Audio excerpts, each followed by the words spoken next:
ओम नमः सिद्धेभ्य। जय जिनेंद्र मित्रों, अभी तक हम लोगों ने ज्योतिष की इन्फॉर्मेशन लेते हुए ये जान लिया था कि 9 ग्रह कौन कौन से हैं, 12 राशियां कौन कौन सी हैं और इनके स्वामी। अब हम इस वीडियो में कुंडली के 12 भावों के बारे में जानेंगे कि 12 भाव होते कैसे हैं, किस भाव का क्या नाम है और किस भाव से किस बात का विचार किया जाता है। तो वीडियो चालू करता हूं और आशा करता हूं कि आपको समझ में आ रहा होगा जो कुछ मैं आपको बता रहा हूं वीडियो के माध्यम से। मैं आपको बता दूं कि अभी हम बेसिक इन्फॉर्मेशन जानेंगे कि 12 भावों को क्या बोलते हैं। फिर हर एक भाव को लेकर एक एक वीडियो में दूंगा जिसमें एक भाव से किस किस बात का विचार किया जाता है, वो उसके बारे में डिस्कस करेंगे। अभी मैं बेसिक तौर पर आपको बेसमेंट क्लियर करने के लिए आपको समझाऊंगा कि किस भाव को क्या बोलते हैं और किस भाव से किन किन बातों का विचार किया जाता है। फिर बाद में हम जब हमारे 9 ग्रह के कारक हो जाएंगे, 12 राशि का स्वभाव वगैरह हम पढ़ लेंगे और भी कुछ चीज़ें पढ़ लेंगे। फिर हम ग्रहों से किस बात का विचार किया जाता है इसके डिटेल बनाएंगे और डिटेल बनाने के साथ साथ हम 12 भावों के डिटेल के बारे में भी बात करेंगे। अब हम बात कर रहे हैं कि कुंडली क्या है। तो ब्रह्मांड में जितने 9 ग्रह हैं, नक्षत्र हैं 27 नक्षत्र, उन 27 नक्षत्रों में एक नक्षत्र के 4 चरण होते हैं। इन 4 चरणों में जब कोई ग्रह स्थापित होता है, जब कोई राशि स्थापित होती है और जब कोई ग्रह स्थापित होता है उस राशि में, तब कुछ संयोग ऐसे बनते हैं जिन्हें हम फलित करते हैं। इसी को ज्योतिष बोला जाता है। तो सबसे पहले हमें नक्षत्र का ज्ञान होना जरूरी है, फिर राशि का ज्ञान होना जरूरी है, फिर ग्रह का ज्ञान होना जरूरी है। नक्षत्र कौन से स्वभाव का है, राशि कौन से स्वभाव की है और फिर बाद में ग्रह किस तरीके से उस पर प्रभाव डाल रहा है, इन तीनों चीज़ों का हम कैलकुलेशन करके फिर कहीं जाके फलित करते हैं। लेकिन अब व्यक्ति के पास इतनी सामर्थ्य नहीं है कि वह अपनी नंगी आंखों से ब्रह्मांड को देखकर ग्रहों की चर्या और गति का आकलन कर सके। इसलिए कुछ गणितीय ज्योतिष सिद्धांत के विषय में कुछ पंचांग लिखे गए, कुछ उसका विषय होता है जिससे कुंडली की गणना की जाती है, इष्टकाल वगैरह निकाल के। अब चूंकि कंप्यूटर वगैरह से हमें बाकायदा कुंडली प्राप्त होने लगी है, इसलिए इन सब चीज़ों में हमें बहुत ज़्यादा आसान और सरलता मिलती है। इस प्रकार की कुछ कुंडली हमें मिलती है। कुंडली कई प्रकार की होती हैं, लेकिन मेन जो कुंडली होती है वह लग्न कुंडली होती है, जिसे हम जन्मांक चक्र भी बोलते हैं। मेन जन्म चक्र होता है, उसे हम लग्न कुंडली बोलते हैं। इसी कुंडली से बाकी सब कुंडलियों की गणना की जाती है। तो ये लग्न कुंडली होती है। अब मैंने पिछली वीडियो में आपको गिनना बताया था, स्टार्ट कहाँ से किया जाता है, इधर से किया जाता है, ये भी बताया था। अब इसमें मैं 12 भावों के बारे में जानकारी देता हूँ। 12 भाव कौन कौन से हैं। पहला भाव मतलब 12 भाव मतलब घर। तो पहला घर ये हो गया, दूसरा ये हो गया, तीसरा ये हो गया, चौथा, 5वां, 6वां, 7वां, 8वां, 9वां, 10वां, 11वां और 12वां। ये 12 घर हो गए, 12 भाव हो गए। अब चूँकि ये 12 भाव हैं तो इनमें राशियाँ स्थापित रहती हैं। जो हम 1 से लेकर 12 तक के नंबर हमें देखने को मिलते हैं, वह राशियों के क्रमानुसार राशि पढ़ी जाती है उसमें, जो कि मैं पिछली वीडियो में बता चुका हूँ आपको। अब इस वीडियो में मैं क्या बताने वाला हूँ कि इन 12 भावों में से किस किस बात का विचार किया जाता है। एक व्यक्ति के जीवन में बहुत सारी घटनाएं होती हैं, बहुत सारे संबंध होते हैं, उसका शरीर होता है, शरीर में विभिन्न प्रकार के अंग होते हैं। तो इन अंगों पर किन किन बातों का विचार किया जाता है वो सब इस कुंडली में समाहित है। व्यक्ति के जीवन में जो घटनाएं घटित होनी है वो सब इस कुंडली में समाहित है। जैसे कि हमें मस्तिष्क या सिर से रिलेटेड रोगों के बारे में या मस्तिष्क के बारे में जानना है तो हमें पहला घर देखना पड़ता है, फिर छाती के बारे में जानना है तो हमें चौथा घर देखना पड़ता है, गले के बारे में जानना है तो हमें दूसरा घर देखना पड़ता है। ऐसे ही क्रमबद्ध तरीके से नीचे नीचे आते आते हर एक चीज़ का विचार किया जाता है। अब हम बात करेंगे इसमें कि इन 12 भावों का व्यक्ति के जीवन में क्या प्रभाव पड़ता है। तो पहला नंबर, जो पहला भाव है, ये कोई राशि नहीं लिखी है, ये केवल मैं एक इसलिए लिख रहा हूँ कि आपको समझ में आए कि पहला घर यहीं से चालू होता है। तो जो पहला भाव है इसको हम तन भाव बोलते हैं। क्या बोलते हैं? तन भाव। तन भाव इसलिए बोलते हैं क्योंकि यह व्यक्ति के पूरे तन को रिप्रेजेंट करता है। तन भाव इसलिए बोलते हैं क्योंकि यह व्यक्ति के पूरे तन को रिप्रेजेंट करता है।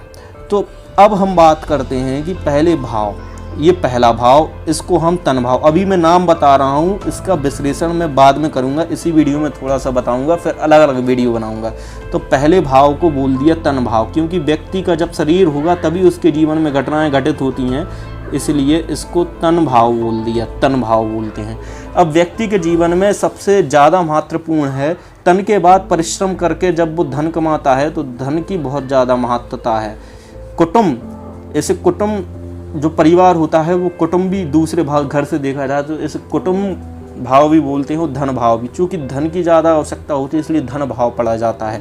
फिर धन के बाद पराक्रम की आवश्यकता होती है उस धन को संचित करने के लिए, तो यहाँ इसको पराक्रम भाव भी पढ़ा जाता है। पराक्रम, तो इससे छोटे भाई बहन का भी विचार किया जाता है ना। तो अनुज घर भी बोला जाता है इसको। फिर पराक्रम के बाद जब वह धन कमा लेता है तो धन कमाने के बाद पराक्रम उसमें होता है तब वह प्रॉपर्टी बनाता है। प्रॉपर्टी बनाने के बाद इसको बोलते हैं, मतलब जो चौथा भाव होता है इसको बोलते तो माता का भाव है, क्योंकि माता सर्वोपरि है ब्रह्मांड में और व्यक्ति के जीवन में, इसलिए इसे माता का भाव बोलते हैं। लेकिन पराक्रम कमाने के बाद व्यक्ति प्रॉपर्टी, घर, मकान, हर एक ऐशो और आराम का घर भी इसी को बोला जाता है। चौथे घर से हम व्यक्ति के ऐशो आराम देखते हैं कि उसके पास कितनी प्रॉपर्टी है, गाड़ी है, रहन सहन कैसा है, ये सब चीज़ें। जब ये सब चीज़ें हो जाती हैं फिर व्यक्ति के जीवन में प्रवेश करता है प्रेम। तो प्रेम जो देखा जाता है वह इस भाव से देखा जाता है। फिर उसके बाद जब प्रेम आता है तो प्रेम के बाद कुछ संघर्ष आते हैं। संघर्ष आने के बाद शत्रु भी उत्पन्न होते हैं और जीवन में कुछ रोग चलते हैं, तो शत्रु का भाव इससे देखा जाता है छठवें घर से, ठीक है ना। छठवें घर से जब शत्रुओं पर विजय पा लेता है तब उसका विवाह होता है। तो विवाह होने के बाद सातवां घर जो आता है तो वह सातवें घर को विवाह घर बोलते हैं। विवाह घर शादी का घर है, व्यापार का घर है, हर एक चीज़ का। इसका विश्लेषण हम करेंगे, केवल ये मैं नाम लिख रहा हूँ आपको बताने के लिए किस भाव को क्या बोलते हैं। अब व्यक्ति के जीवन में मृत्यु होती है, पुरातत्व से संबंधित कोई वस्तु होती है, जल यात्रा देखनी पड़ती है या फिर कुछ भी देखना पड़ता है तो अष्टम भाव का विचार किया जाता है। चूँकि मृत्यु मैन है, एक सत्य है, जीवन हुआ है तो मृत्यु भी है, तो मृत्यु मैन है तो मृत्यु का भाव अष्टम भाव को बोला जाता है। फिर बाद में जो भाग्य होता है तो भाग्य भाव के लिए नवम भाव देखा जाता है, नवम भाव को भाग्य भाव बोलते हैं। और फिर बाद में कर्म भाव, जब भाग्य बलवान होता है तब कर्म अपने आप अच्छे होने लगते हैं, वो व्यक्ति यश कीर्ति अपने जीवन में प्रस्तुत करता है। अब इसके बाद जब यश कीर्ति और कर्म अच्छे रहेंगे तब कर्म अच्छे होने के बाद व्यक्ति को इनकम होने की कुछ ना कुछ ऐसे योग बनते हैं जिसकी वजह से उसको लाभ होता है, इसलिए इसे लाभ भाव भी बोलते हैं। 11वें भाव को लाभ भाव। अब ये सब चीज़ें होने के बाद व्यक्ति व्यय करता है, व्यक्ति के जीवन में सब चीज़ें आने के बाद खर्च करता है, तो इसको व्यय भाव भी बोलते हैं। व्यय मतलब खर्च का घर भी बोलते हैं। अब ये जो मैंने लिखे हैं ये 12 भाव हैं, 12 भाव के नाम हैं। अब मैंने आपको बोला लग्न क्या है, तो लग्न में पहला भाव गिनेंगे, ठीक है ना, इसी को तन भाव भी बोलते हैं। अब मैंने कहा धन भाव, तो धन भाव में आप दूसरा भाव।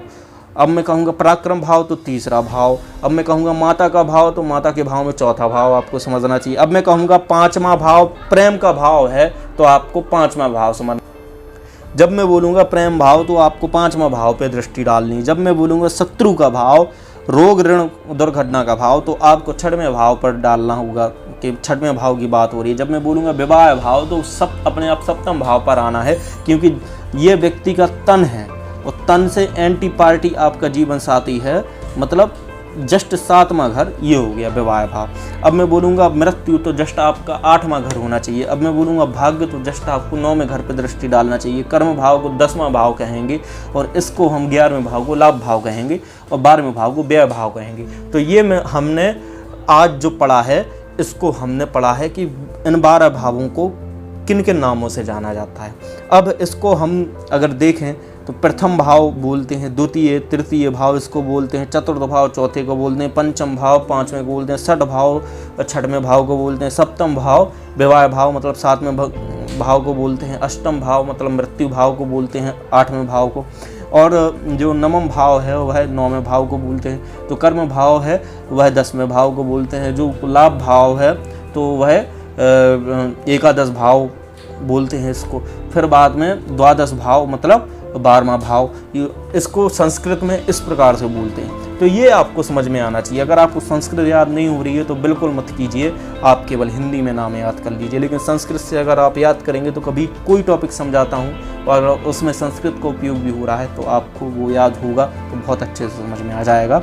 तो ये भाव आपको पढ़ना है। तो प्रथम भाव से तन देखा जाता है, द्वितीय भाव से धन देखा जाता है, तृतीय भाव से पराक्रम देखा जाता है, चतुर्थ भाव से माता देखी जाती है, पंचम भाव से प्रेम प्रसंग देखा जाता है, छठवें भाव से शत्रु देखे जाते हैं, रोग ऋण हैं, और 7वें भाव से विवाह देखा जाता है, 8वें भाव से मृत्यु देखी जाती है, 9वें भाव से भाग्य देखा जाता है, 10वें भाव से कर्म देखा जाता है, 11वें भाव से लाभ देखा जाता है और 12वें भाव से व्यय देखा जाता है। ये मैंने 12 भाव आपको बहुत अच्छे से पढ़ा दिए। अब इसके बाद भी समझ में ना आए तो आप वीडियो दोबारा देख लीजिए, हालांकि आपको रट गए होंगे। अब बात करते हैं कि हर एक भाव से विस्तार से किन किन बातों पर विचार किया जाता है।